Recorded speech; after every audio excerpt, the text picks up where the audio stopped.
And then I have this practice that's an embodiment practice. And I just say, like, let it work me.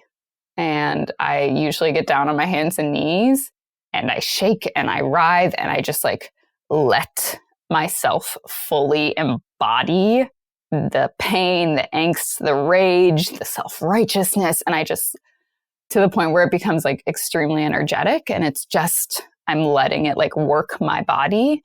And to just let the energy move, to me, that's like this big step that we want to jump straight into, like the insight and the knowing. And yeah, like we all want the gold at the end of the rainbow, but we have to let the emotion, let the energy move first. So I just say, let it work me, let it work me. When I'm saying it's just the feeling inside of me. Let it work me, let it work me, let it work me.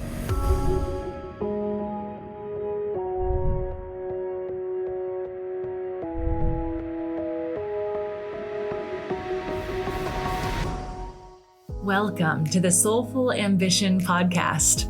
I'm your host, Analisa Lemming, Broadway actor turned coach for big dreamers. This is a show about choosing to live inside out, becoming sourced from within, and then acting upon your deepest longings. From starting your dream business to starring on Broadway, from sacred activism to being a radiant, aligned parent and everything in between, we will walk the razor's edge of these two seemingly contradictory words, soulful ambition. This podcast is here to awaken the longing in your chest that is so big it threatens to swallow you whole. Because the manifestation of your true desires is your destined path and the medicine and the magic that the world needs. This is Soulful Ambition. Hello, welcome back to the second episode of Soulful Ambition. Oh, I'm so excited to dive into this conversation with my dear friend who is with us. But before we do, I just want to share a couple quick things. A reminder that my brand new website is live. And there I share all the details of how we can work together one-on-one in group space, events that I have cooking, like I'm coming to New York City in May for a 3 to 4 hour live immersive workshop. So check it out there, get on my email list so you don't miss any of that. And you can also grab my personal practices for activating your main character energy, all at analisalemming.com. Okay, this episode, my intention is for it to be short, but packed with a dose of massive energy, inspiration, tools, all about shadow work as a follow-up to Xavier's episode last week, because it's such a massive topic. And I'm like, let's go deeper. And also let's highlight some things and maybe talk about them from a few different angles. Let's keep going. This is such big and important work. And I thought, who better than to unpack this with me than my soul sister, Leona Waller. Leo and I did that beautiful 18-month priestess training program through the Rewilding Method with Sabrina Lynn. And she has just become one of my nearest and dearests. And Leo, will you just share a tiny bit, like little blurb backstory? And I'm really curious about like your journey from neuroscience to being, I don't know, an embodiment facilitator. Well, also welcome. Thank you. It's so good to be here. Okay. Yes, I'm going to try to condense what was a wild, twisty, turny journey. I was undergrad. I studied neuroscience with a minor in physics. I was like super hardcore math and science girl. And don't get me wrong, I still love all of that stuff. But I was suffering from really bad mental illness. I had a therapist. I had a psychiatrist. I was on meds. I was studying this stuff. And I like just couldn't accept that I just had a chemical imbalance in my brain and I was now broken. And this is just how I was going to constantly need to have all of these medications and professionals helping me. So I went on this long journey to just figure out a different way. And eventually found, the rewilding work by Sabrina and really the embodiment piece. What we're going to talk about today, like getting rid of the separation between what our mind is thinking and what our body is feeling, and letting those two things be in harmony and be in union even when I'm not feeling great things. I am no stranger to grief and anger and fear. But actually integrating those was like what totally changed my mental and physical and emotional state of being. Wow. Wow, wow, wow, wow, wow. That's amazing. And I mean, I just love when I find people that have that like science, research, really analytical brain background that are doing this kind of like wild shit that we're into. Because see, I don't have that. I love facts. I love figures. Like, give them to me. My brain likes to chew on them, but I don't need them. I feel like my husband is like, wait, so like, how do you reconcile astrology? And I was like, I don't really care. It just resonates as truth for me. But you can like go down this route and like research it and study it. I don't need to. So anyway, I love when there are people like you that have both, because I just think it like helps half the world out there go, well, if they believe it or if they've done it, then maybe I could too. And what neuroscience really taught me was that the placebo effect is real, that so much of what we think of as reality is actually how our brain is interpreting reality.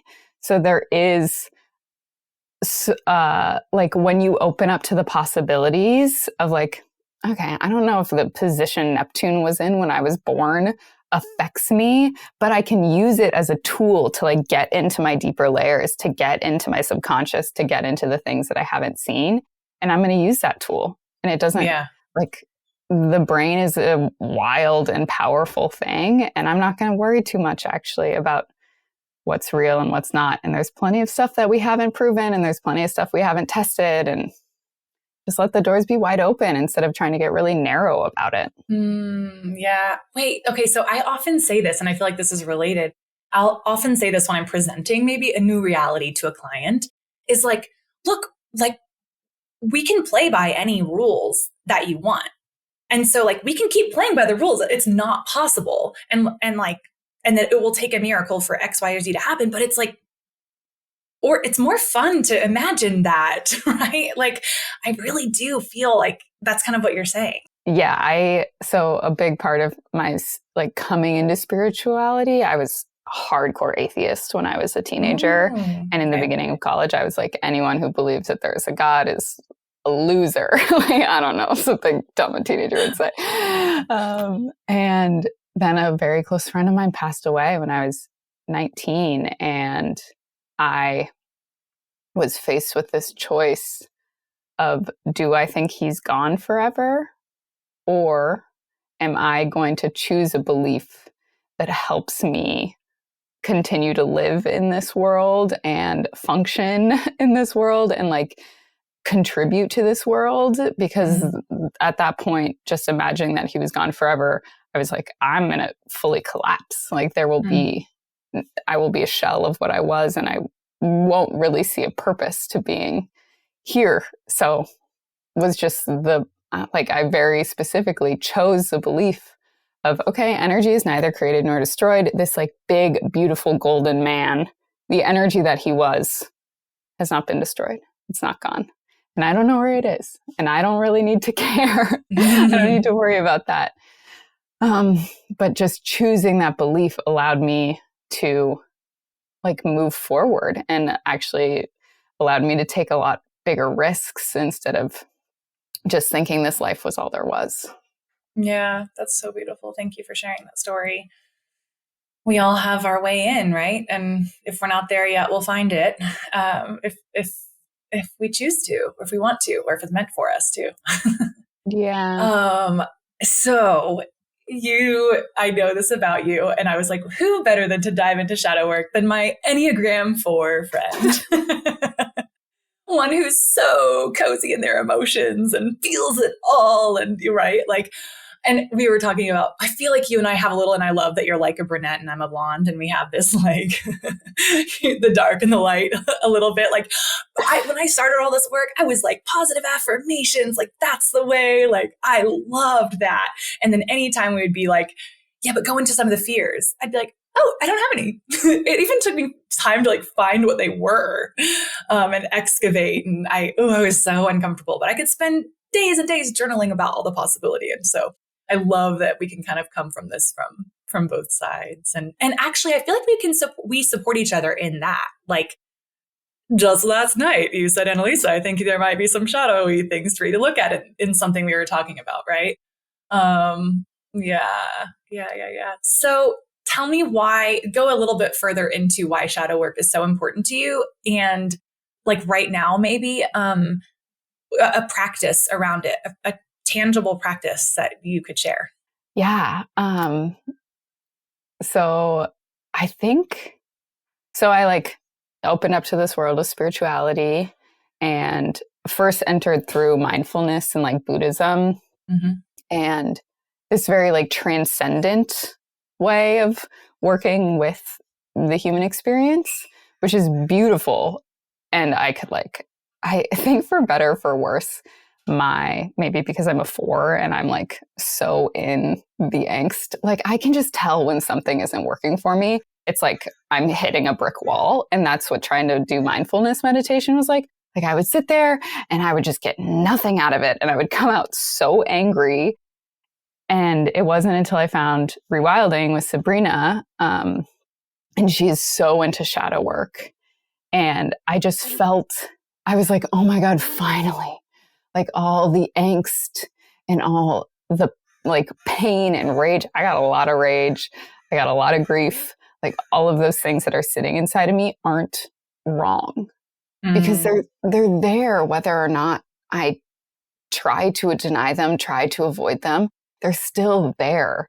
And just this idea that I had to like somehow push them under the carpet or whatever, it made me feel unworthy. It made me feel like I was somehow doing it wrong and that like spirituality would just never be for me. And I was just going to be, I don't know, a muggle for the rest of my life.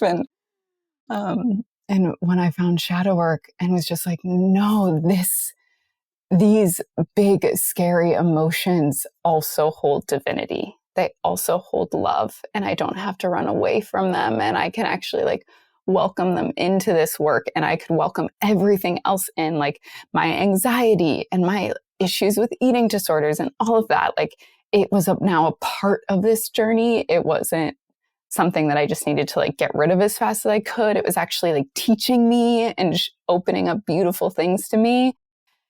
And I was like, I never looked back. I was like, this is it. Finally.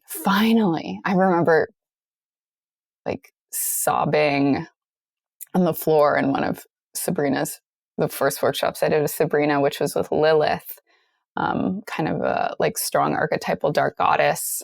And her just like wrapping me up and telling me like all the pain that you think is going to end you is also what's going to save you.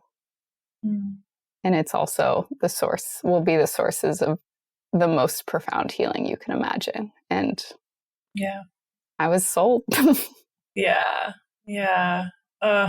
It's so true. I just think for myself too, like all the shame.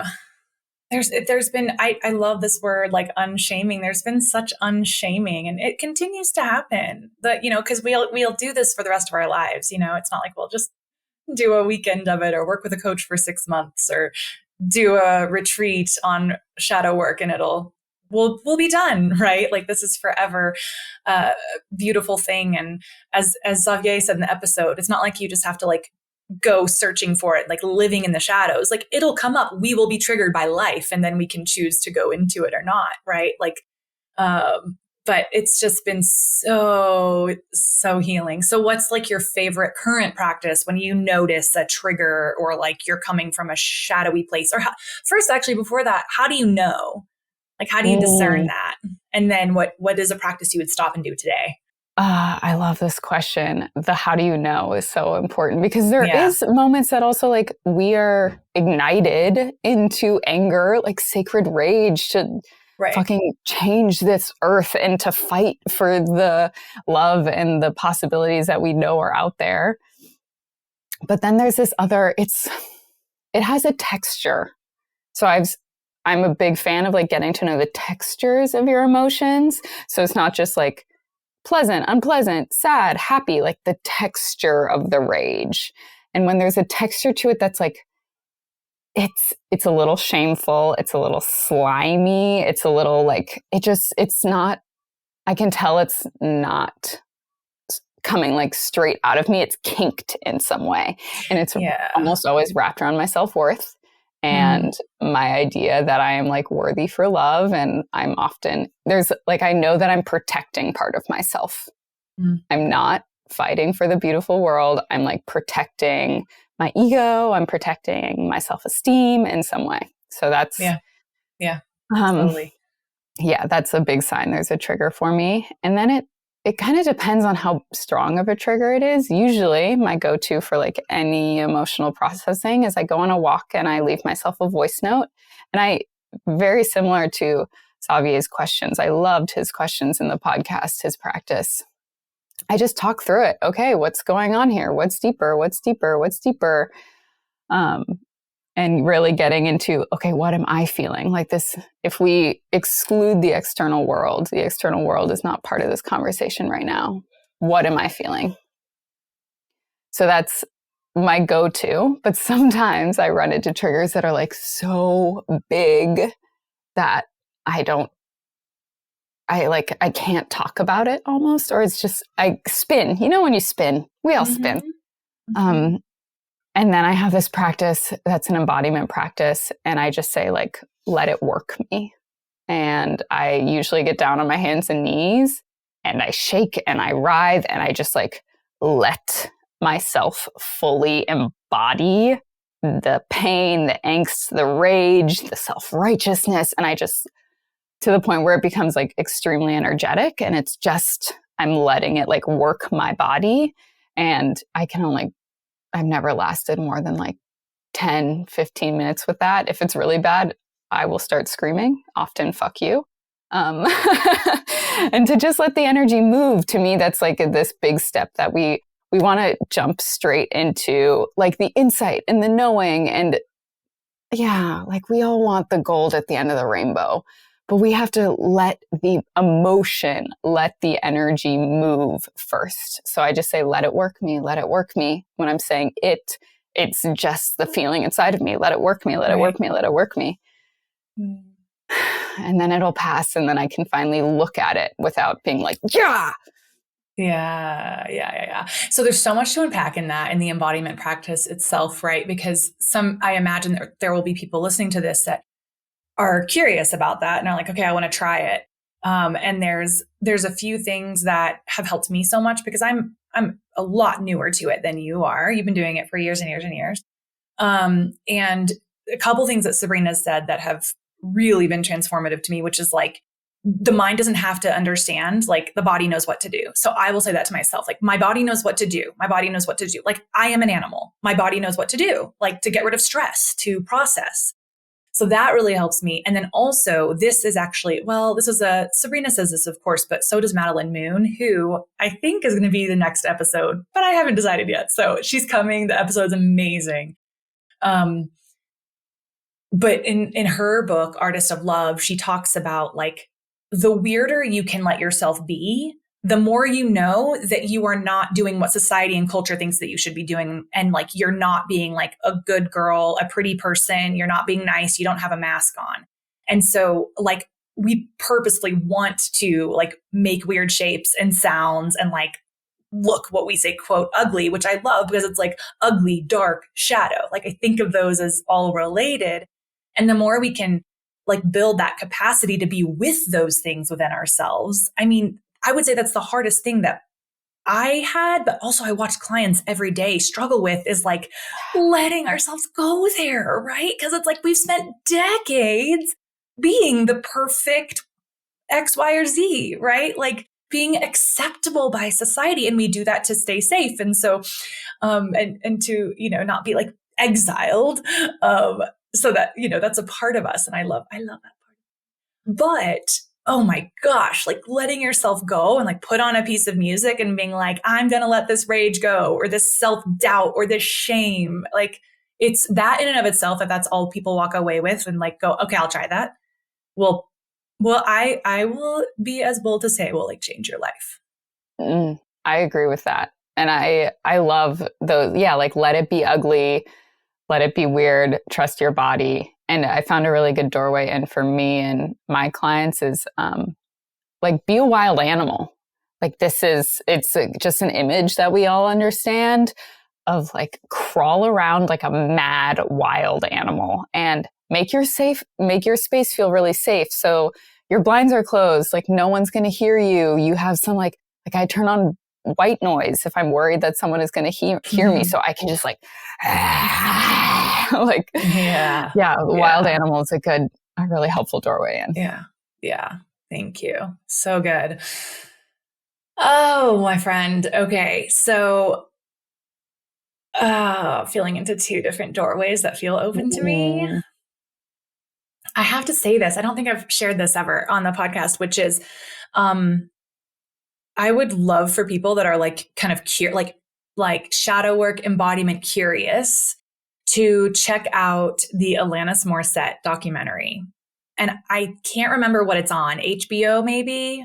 When I watched it, I cried. I was like, holy shit. She starts out and she's like a pink pop princess from Canada. Did you know that before she is who she is today, that's what she was doing? Her managers had her do all almost like the Britney Spears thing. Like that's what she was doing. Oh. And she was dealing with mental health issues. She was so miserable. It got so bad. And she finally was like, no, I don't want to do it in this way anymore. Then fast forward and like, that's what Jagged Little Pill came out of. And then you see her go, like it shows clips of her doing the like pop princess thing. I don't know why I keep calling it that, but that's what it felt like. Then all of a sudden, like on stage doing Jagged Little Pill, where she's wearing like big baggy clothing, her hair is crazy. She looks like a feral wild animal, jumping up and down, raging. She does not care what people think about her in this moment. At least that's the way it's presented. And of course, it reaches millions and millions of people. And it's like, to me, that just felt like such permission and like, oh my gosh, this is what we need, especially as like female-bodied people, to have permission to like embody our rage and the ugly and all of these things. And then of course in the media, it was like, why is this woman so angry? And like, and she on the documentary talks about like, there's one angry song in that whole album. Like if you actually listen to the lyrics, but of course, like we're taught to not feel those things. So if anybody wants a little extra dose of permission and like what can happen when you follow your truth and your authentic self, she became this like, this huge, huge artist and contributor. And also PS, I want to have her on the podcast. So anybody who's connected to her, please email me. Yes.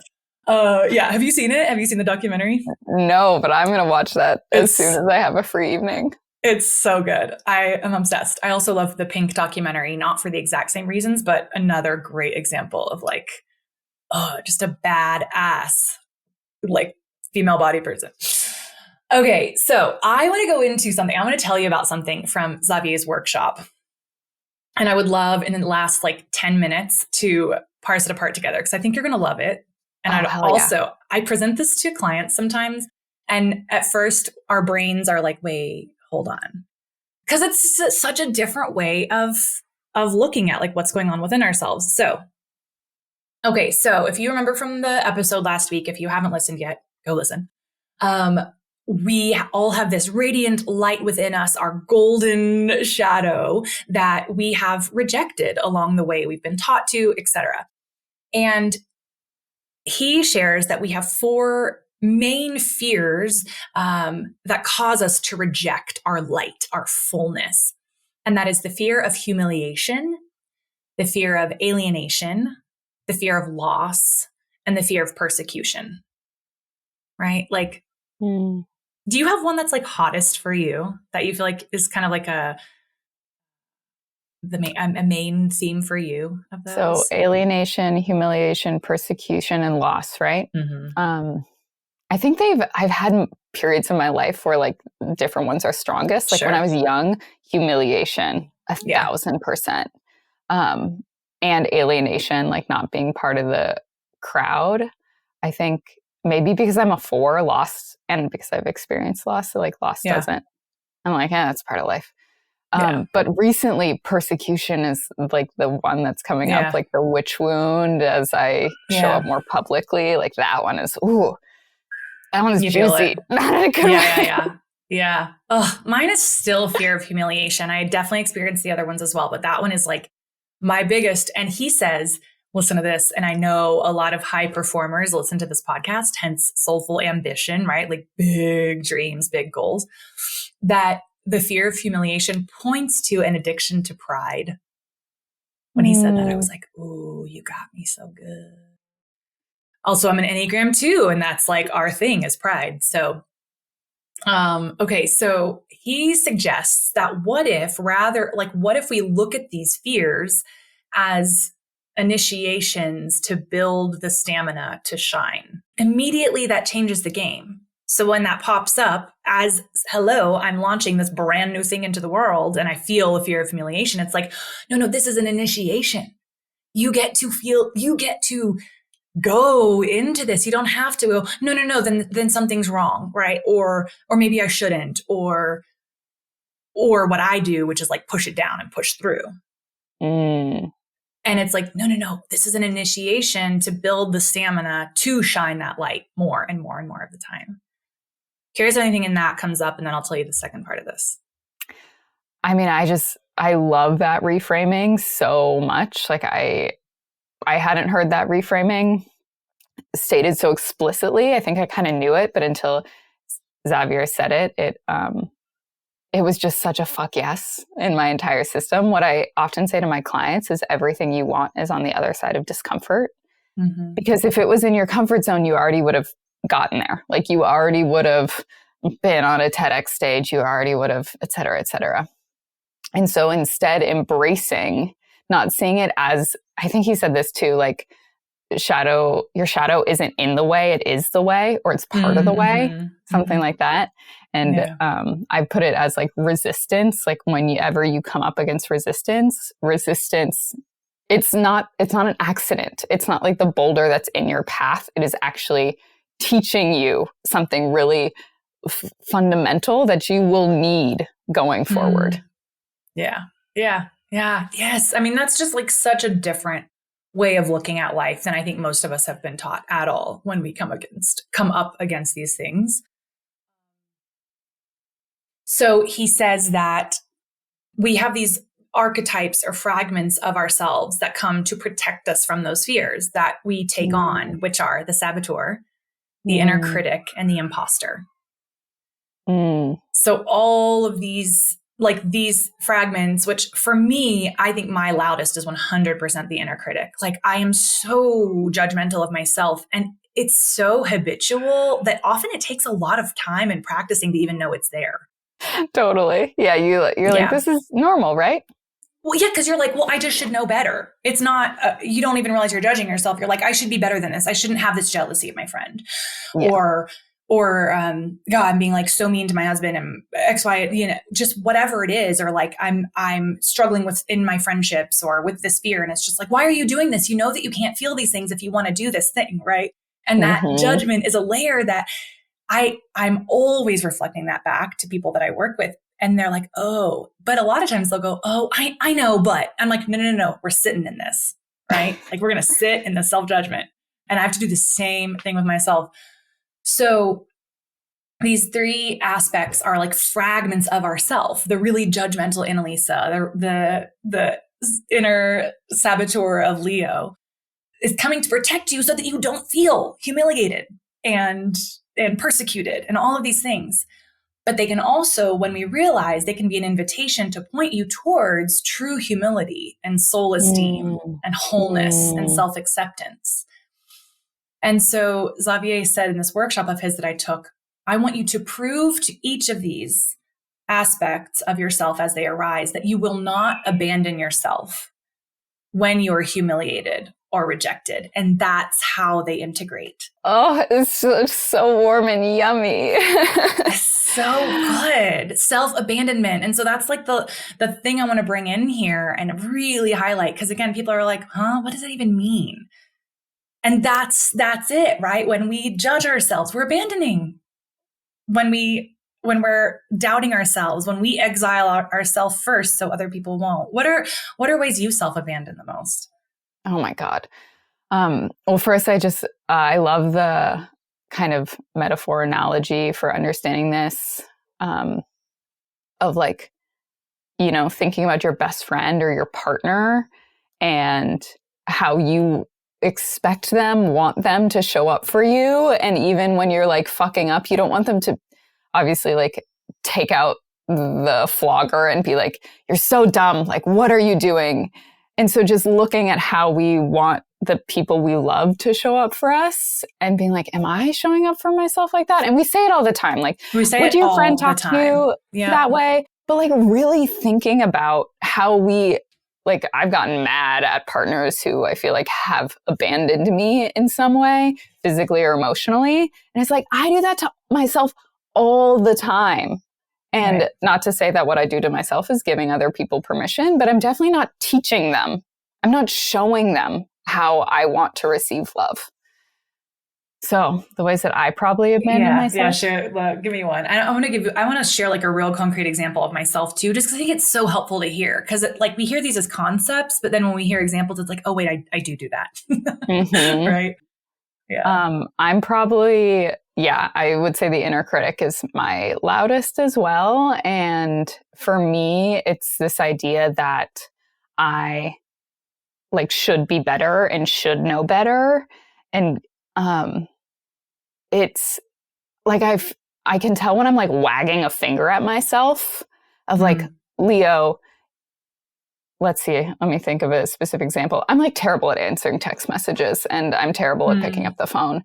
And I beat myself up about that all the time, all the fucking time. I wake up in the morning and I see that I have 20 unanswered text messages and I'm already flogging myself for it instead of being like, why, babe? Like, why are you scared of answering these text messages? Oh, because you have social anxiety and you just need to wrap yourself in a hug for a second and be like, it's okay. Like, it's okay to not know how to answer these text messages. It's okay to get a little overwhelmed from all of these people like reaching out.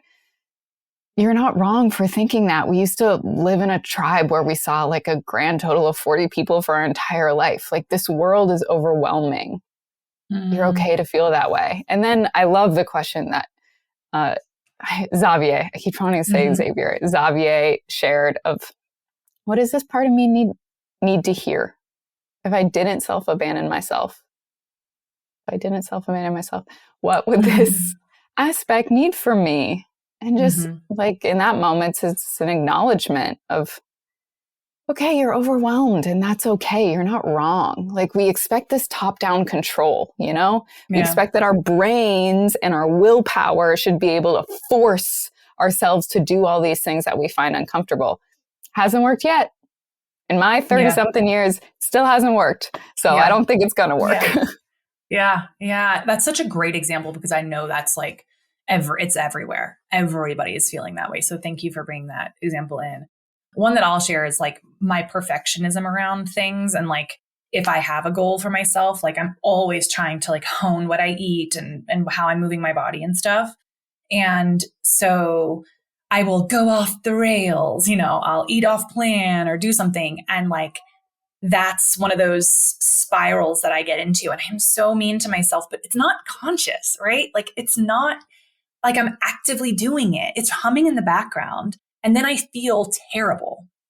Yeah. And I maybe get snippy with people, or I don't feel creative and I don't want to work on my podcast or my business, right? Like, that's how I know is like, it's not this conscious, like, oh, it's because I'm talking to myself that way. It's like, oh, I just feel awful. And then I'm like, what's going on? And then I go, whoa, that's what's been humming in the background the last 2 hours. And so now it's like, oh, this is such a new practice, but it's been so powerful of like, I'm not abandoning myself. I ate chips tonight or whatever. It's pretty intense in my head around this stuff. We'll get there. But like, I'm not going to do that. And then I get exactly what you shared. I'll have some moments like this with this with this inner critic, this inner judge, and allowing them to be there and not hating that part of myself either. And what I find is how quickly I can get back to what I really want rather than what I used to do, which is then just go into the fuck it place. And I could stay there for days and days and days. And what I found is like my resilience and my ability to come back to what it is that I really want and what is really important to me is so much faster, being able to actually not abandon myself in those moments, which is actually intuitive, but not intuitive to what we've been taught by society, right? Mm-hmm. Yeah. And I love that. And like how quickly things can actually shift when you just decide that you're going to be on your own side. And this doesn't at all mean like both of us have big dreams and want to accomplish big things. And it's not that we are like treating ourselves with kid gloves and just being like, oh, you don't have to do anything hard. It's okay. It's actually quite the opposite. It's like, we're going to go do it, but we're going to like in ourselves be a united team. It's almost like the mental body and the emotional body are no longer fighting, are no longer at war. And your emotional body feels what it feels. It's never going to stop feeling what it feels. And your mental body is just like, okay, babe, how can I help you? How can I support you? Because yes, you want these big dreams as much as I do. So let's work together. And what do you need so that we can continue to move forward instead of just spiraling, sabotaging, criticizing, etc. Yes. Okay. So that brings me to, do you have the quotes from the episode nearby? Mm-hmm. Can you pull up the one that I shared with you as my favorite one? The heart, the big desire calling in both the light and the shadow. Is it when you have a heart-centered desire? Mm-hmm. Yeah. I'm going to set that up again so I can cut that moment. Okay. So I think what you're speaking to is a perfect way to sort of like tie this episode up in a bow, a powerful, powerful bow. And you're exactly right. And if you're listening to this, I know you have big, wild dreams, and this is a part of it. So could you read this, my favorite quote from the Xavier episode? Totally. When you have a heart-centered desire, your heart is going to do two things all at once. It's going to send an order to your higher self and an order to your lower self, your shadow self. It says to your higher self, bring here now any aspect of my brightness I need in order to actualize this desire. And to your shadow self, it says, bring to my awareness now any repressed part of me that I need to integrate, that I need to learn to love again in order to actualize this desire. Yeah, it's so good. It's so good. I wish you all so much love as you maybe awaken to some of this week, maybe some triggers, some shadow aspects. And I want to say, like, especially if you're starting out on this, find support, because we often can't see these things because they are so habitual and autopilot. And so, we've mentioned rewilding many times. That might speak to you. It might freak you out and not be your jam. Also, Xavier does workshops and he's wonderful. Also, I love doing this stuff with clients. And I have a group and I do one-on-one work. And Leo, we'll share when you're like opening up your next group as well. But there's so much support out there. The more we can let these aspects of ourselves be seen and loved by others too. Like, can you imagine a world where we're all doing this? Like, it's not just for ourselves to live this big, rich, beautiful life. Like, it's a responsibility. Yeah, I just want to tack on to the end of that. Like, so many of us are operating on these unconscious patterns from things that we're denying, things that we don't want to see, but these emotions are still operating in us. And they are a reason that we let out maybe the worst of ourselves sometimes, or that we hide from the big things in the world that matter. And so this work is not just about you and your dreams. This work is for everyone around you, for everyone on the planet. And yeah, I agree. Like, if everyone was doing this work, it would be a completely different game. Yes. Thank you so much, my sister. It's so good to be here with you, to weave and dance with you. If you enjoyed this episode, please share it with a friend. And if you could give us a review on Apple, Spotify, wherever you listen, it would be so helpful so that we can help other people find this show. We will see you right back here next week on Soulful Ambition.